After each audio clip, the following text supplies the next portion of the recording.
procedure. Right now our patient's comfortably laying down and I'm harvesting the grafts out. So what I do is I make a little incision around the follicles, and then by hand we take them out, and I'll show you guys kind of how that looks and how nice all these grafts are.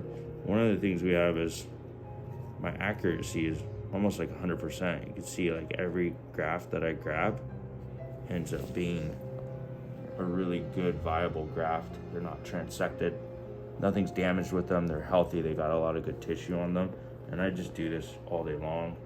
We just take them out like this and we store them in a specialized solution, and then part of my team, what they do is they look at it under microscopes, and we sort them between the 1 to 4 hair grafts, so that way when we're doing the rest of the transplant we know where to use the different types of grafts. So what we'll do is we'll do this through the whole donor zone, and then once this portion is done, then we'll get to the next part, which is the transplantation.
We've gone ahead and reconstructed our patient's hairline for the day.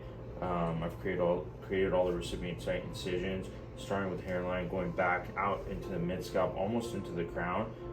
We'll get a close up. You can see all these incisions are made by hand. It's all in between all of the hairs.